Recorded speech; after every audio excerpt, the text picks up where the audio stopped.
चलिए जानते हैं आज के देश और दुनिया की सिलेक्टेड काम की और महत्वपूर्ण 50 बड़ी खबरों को सिर्फ 10 मिनट में। पर अभी तक आपने इस वीडियो को लाइक नहीं किया तो लाइक कर दीजिए। कांग्रेस को देश की उपलब्धियां अच्छी नहीं लगती, पीएम मोदी बोले कांग्रेस वाले आज भी मानसिक रूप से अंग्रेजी गुलामी को जी रही। अगर इनकी सरकार बनी तो इंडिया गठबंधन 5 साल में 5 पीएम बनाएगा। इनकी सोच में तुष्टीकरण और इनका एक ही एजेंडा, सरकार बनाओ नोट कमाओ। बच्चों के साथ रेल यात्रा के नियमों में हुआ बड़ा बदलाव। अब रेल यात्रा के दौरान बच्चे का हाफ टिकट लेने पर वैकल्पिक बीमा का लाभ नहीं मिलेगा। आईआरसीटीसी के मुताबिक अब फुल टिकट बुक कराने पर ही यात्रियों को बीमा सुविधा का लाभ मिल सकेगा। वहीं 1 अप्रैल से प्रति यात्री प्रीमियम अब 45 पैसा कर दिया गया है, पहले यह 35 पैसा था। केंद्र सरकार सेनाओं में तय करे महिलाओं की भागीदारी, हाईकोर्ट बोला मिलिट्री, नेवी और एयरफोर्स अकादमी में सीडीएस के जरिए दे एडमिशन, 8 हफ्ते में मांगा जवाब। राहुल गांधी ने हमारा राजा महाराजाओं का अपमान किया, उनमें सुल्तानों के खिलाफ बोलने की ताकत नहीं। कर्नाटक में चुनावी जनसभा के दौरान बोले पीएम मोदी, कहा ईवीएम के बहाने पूरी दुनिया में की भारत को बदनाम करने की कोशिश। राहुल गांधी को मुगलों के अत्याचार याद नहीं आते, ये सब नकली गांधीवादी है। प्रियंका गांधी के सरनेम पर मध्य प्रदेश के सीएम मोहन यादव ने कसा तंज, कहा हमारी परंपरा के अनुसार जैसे ही बेटी की शादी होती है वह अपने नाम के साथ अपने ससुराल का उपनाम जोड़ लेती है। प्रियंका कैसे गांधी, ये सिर्फ गांधी के नाम पर वोट बटोरना चाहते हैं। वो तानाशाही करे तो सही, हम गाना लिख दे तो गलत। आम आदमी पार्टी के कैंपेन सॉन्ग को चुनाव आयोग ने किया बैन, तो भड़की मंत्री अतिशी बोली जब भाजपा ईडी और सीबीआई का प्रयोग कर नेताओं को जेल में डालती है तो उससे ईसी को कोई आपत्ति नहीं, लेकिन जब हम उनको गाने में लिख देती है तो उस पर चुनाव आयोग को बहुत आपत्ति है। अगर आपको OnePlus का फोन खरीदना है तो 30 अप्रैल के पहले खरीदारी कर ले, 1 मई से बंद हो जाएगी OnePlus की बिक्री। देश भर में करीब 2 लाख दुकानों से हट जाएंगे स्मार्टफोन। शेयर बाजार में 1 साल में 4 करोड़ निवेशक बढ़े, इनमें 32% बिहार, मध्य प्रदेश और उत्तर प्रदेश के, वहीं महाराष्ट्र में 62 लाख निवेशक जुड़े।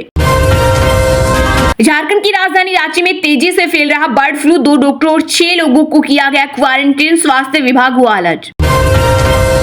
रेलवे का खाना बना जहर, यशवंतपुर गोरखपुर एक्सप्रेस के 109 यात्रियों की बिगड़ी हालत, नागपुर से बीमार होना हुए शुरू, लखनऊ आने तक नहीं मिला उपचार।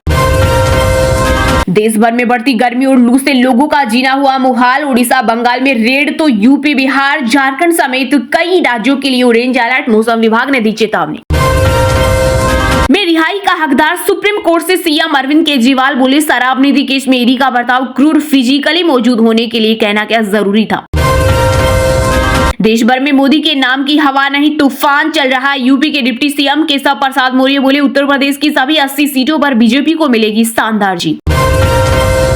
आरक्षण के नाम पर देश को गुमराह कर रहे कांग्रेस और विपक्ष, केंद्रीय गृह मंत्री अमित शाह ने इंडिया गठबंधन पर बोला बड़ा हमला, कहा मोदी जी की गारंटी है कि जब तक भाजपा है कांग्रेस आरक्षण को हाथ तक नहीं लगा पाएगी।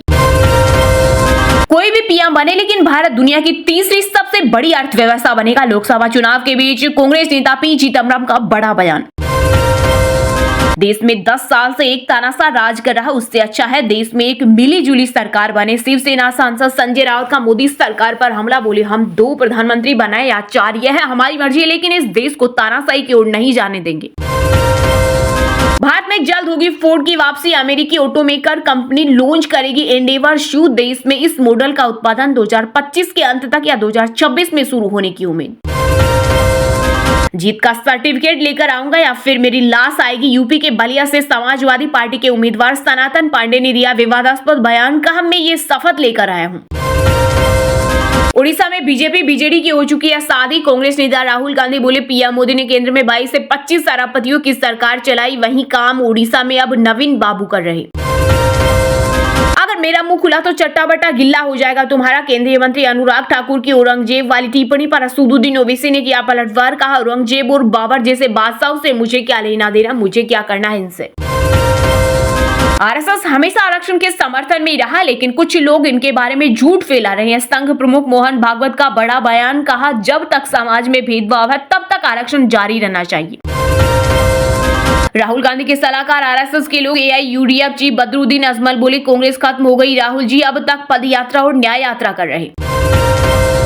आपका अनाज बीजेपी सस्ते दामों में बड़े व्यापारियों को बेच रही, सपा प्रमुख अखिलेश यादव ने कहा हम किसानों का माफ करेंगे कर्ज।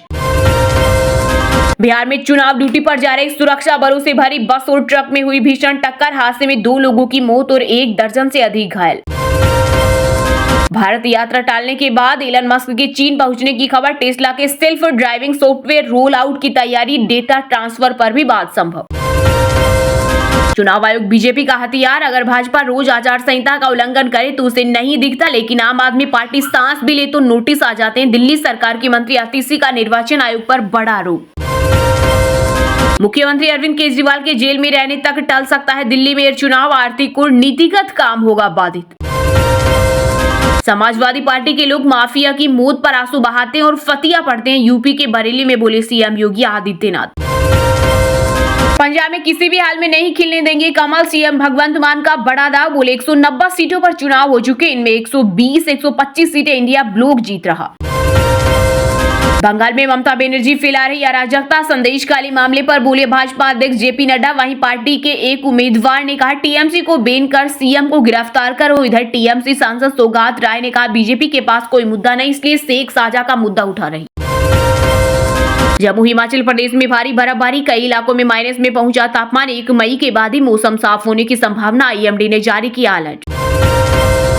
आउटर मणिपुर के 6 पोलिंग बूथों पर दोबारा होगी वोटिंग। दूसरे फेज की वोटिंग के दौरान ईवीएम वीवीपैट तोड़ी गई थी। 30 अप्रैल को होगा मतदान। चुनाव आयोग ने जारी किया निर्देश।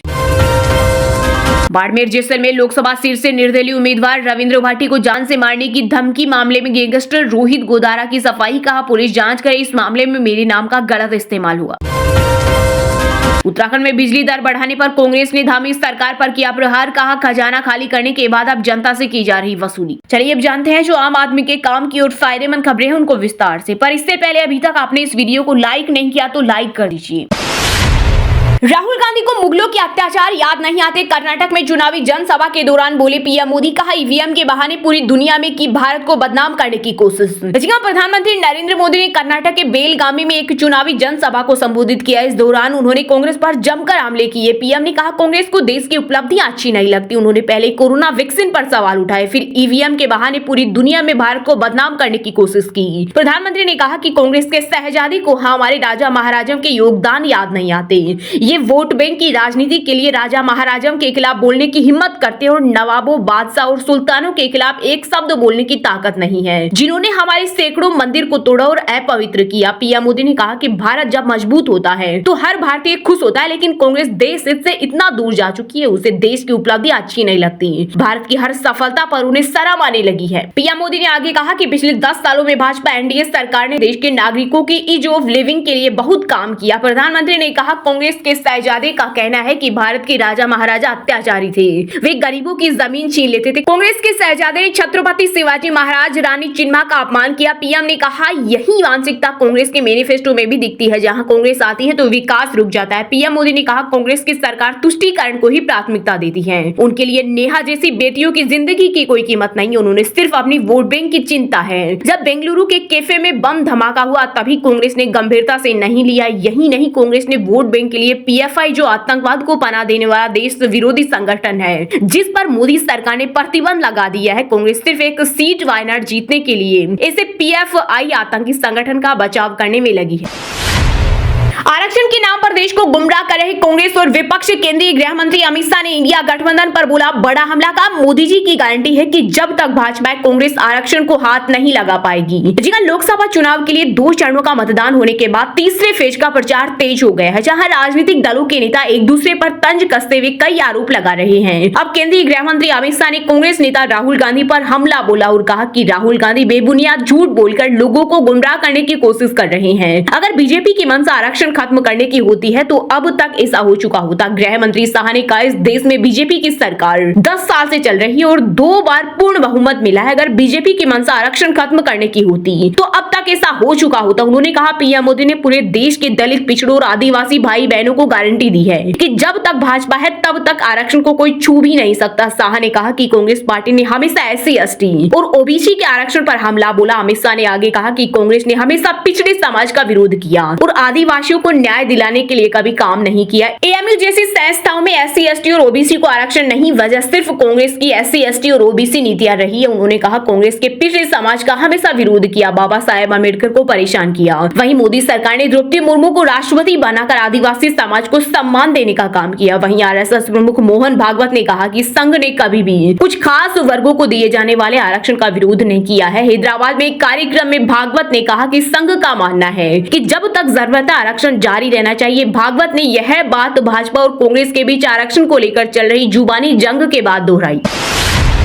आम आदमी पार्टी के कैंपेन सॉन्ग को चुनाव आयोग ने किया बैन, तो भड़की मंत्री आतिशी बोली, जब भाजपा ईडी और सीबीआई का प्रयोग कर नेताओं को जेल में डालती है तो उससे इसी को कोई आपत्ति नहीं होती, लेकिन जब उनको गाने में लिख देती है तो उस पर चुनाव आयोग को बहुत आपत्ति होती है। जी हां, इलेक्शन कमीशन ने आम आदमी पार्टी को अपने इलेक्शन कैंपेन सॉन्ग में बदलाव करने को कहा है। इसी ने केबल टेलीविजन नेटवर्क रूल्स 1994 को ECI गाइडलाइंस का हवाला देते हुए आप पार्टी को सॉन्ग में बदलाव करके उसे दोबारा सबमिट करने को कहा है। सॉन्ग को चेक करने के बाद ही उसे सर्टिफिकेट दिया जाएगा। ECI ने कहा कि सॉन्ग की लाइन जेल के जवाब में हम वोट देंगे के साथ आक्रोशित भीड़ नजर आ रही है। इस भीड़ के हाथ में जेल की सलाखों के पीछे अरविंद केजरीवाल की तस्वीर है। इस तरह के पिक्चराइजेशन से न्यायपालिका की छवि खराब होती है। इसके अलावा ECI ने यह भी कहा कि जेल के जवाब में वोट वाली लाइन कई बार दोहराई गई है, जो कि केबल टेलीविजन नेटवर्क रूल्स 1994 के तहत प्रोग्राम इन एडवर्टाइजिंग कोड की ECI गाइडलाइन और रूल का उल्लंघन करता है। वहीं इसके जवाब में आतिशी ने कहा कि एक बार फिर बीजेपी ने अपनी तानाशाही का सबूत जनता के सामने रख दिया। तानाशाही सरकारों का यह भी दूसरा लक्षण होता है कि दूसरी पार्टियों का प्रचार करने रोका जाता है। उन्होंने कहा यह भारत के इतिहास में पहली बार हुआ है जब चुनाव आयोग ने किसी पार्टी के कैंपेन सॉन्ग पर रोक लगाई है। आतिशी ने कहा कि जब भाजपा रोजाना आचार संहिता का उल्लंघन करती है तो यही इलेक्शन कमीशन इसे नजरअंदाज कर देता है। चुनाव आयोग का कहना है कि हमारा कैंपेन सॉन्ग CBI और ED के डायरेक्टर्स को गलत तरीके से पेश कर रहा है, लेकिन चुनाव आयोग को तब कोई दिक्कत नहीं होती है जब भाजपा ज्वाइन करने वाले नेताओं पर लगे CBI, ED और बाकी पॉलिटिकल केस बंद कर दिए जाते। आतिशी ने कहा कि पार्टी के कैंपेन सॉन्ग में कहीं भी बीजेपी का जिक्र नहीं है। हमने तानाशाही से लड़ने की बात कही है, अब तो इलेक्शन कमीशन भी मान रहा है कि बीजेपी तानाशाही कर रही है। और हाँ दोस्तों, आज के मुख्य समाचार बड़ी खबरें यही समाप्त होती है। आप हमें कमेंट करके बताना कि बीजेपी के चुनावी वादों में आपको कितनी सच्चाई दिखती है। और हाँ, वीडियो को लाइक जरूर करना और अपने दोस्तों के साथ व्हाट्सएप, फेसबुक पर शेयर करना और चैनल को सब्सक्राइब करके बेल आइकन को प्रेस कर लेना। मिलते हैं आपको कल देश दुनिया की बड़ी खबरों के साथ। बहुत बहुत धन्यवाद।